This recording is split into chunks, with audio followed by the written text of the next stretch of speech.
So எங்க Tata gold ETF வந்து ₹12 இருக்கு. நிப்பான் இந்தியா கோல்டு ETF வந்து பாத்தீங்க அப்படின்னா ₹108 இருக்கு. இது என்ன வித்தியாசம் அப்படின்ற கேள்வி வந்து எல்லாரும் மத்தியிலும் வரும்.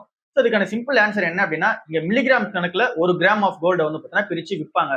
அதாவது இங்க 1 கிராம் வந்து ₹9,000 இருக்கு அப்படின்னா, இருக்குதுலே லீஸ்ட் அமௌண்ட் ஆஃப் அந்த மில்லிகிராம் பிரிக்கும் போது அந்த மில்லிகிராம் ஆஃப் த கோல்டு வந்து விற்கிறது தான் டாடா கோல்டு ETF வந்து இருக்கு. அதுக்கு அடுத்த லெவல் ஆஃப் மில்லிகிராம் வந்து செப்பரேட் பண்ணிருப்பாங்களா, அந்த இடத்துல வந்து பாத்தீங்கன்னா நிப்பான் இந்தியா வந்து இருக்கு. ஸோ அதாவது நம்ம சிம்பிளா இங்க சொல்லணும் அப்படின்னா, இங்க வந்து 1 கிராம் ஆஃப் கோல்டு வந்து பாத்தீங்கன்னா 9,000 இருக்கு அப்படின்ற மாதிரி நம்ம வச்சுக்கலாம். இல்ல அப்படின்னா 10,000 இருக்கு அப்படின்ற மாதிரி கூட வச்சுக்கலாம்.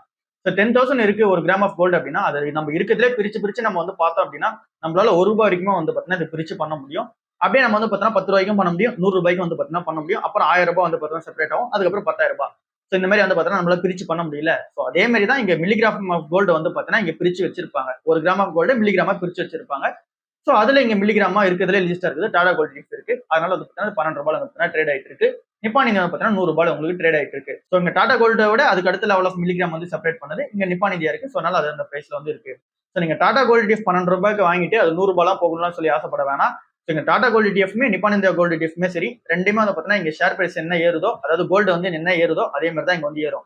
எக்ஸாம்பிளா சொல்லணும் அப்படின்னா நீங்க ₹10,000 வந்து ரெண்டுத்துலயும் இப்போ போட்டுட்டீங்க. ஒரு 2 வருஷம் கழிச்சு இங்க வந்து இன்வெஸ்ட்மெண்ட் வந்து பாத்தீங்கன்னா ₹12,000 இருக்கு அப்படின்னா ரெண்டுத்துலயுமே ₹12,000 தான் இருக்கும். ஸோ பெரிய சேஞ்சஸ் வந்து இருக்காது. ஸோ நீங்க வந்து ₹12 போட்டது ₹100 ஆயிடாது. ஸோ நல்லா புரிஞ்சுங்க. அண்ட் தென் கோல்டு பீஸ்னு ஒரு ஆப்ஷன் இருக்கு. அது என்ன அப்படின்னு சொல்லி கேட்டீங்க அப்படின்னா, நிப்பான் இந்தியாவோட இந்த கோல்டு ETF தான் கோல்டு பீஸ் அப்படின்னு சொல்லிட்டு ஒரு ஃபர்ஸ்ட் டைம் வந்து அவங்களோட ப்ராடக்ட் வந்து லான்ச் பண்றாங்க. ஸோ அதனால எல்லாத்துலயும் பரவலா வந்து பாத்தீங்கன்னா இந்த கோல்டு ETF தான் பரவலா கோல்டு பீஸ் அப்படின்னு சொல்லி பேசப்பட்டுச்சு. ஸோ அதை தாண்டி எந்த டிஃபரெண்ட்டும் கிடையாது. கோல்டு ETF தான் வந்து பாத்தீங்கன்னா அதுவுமே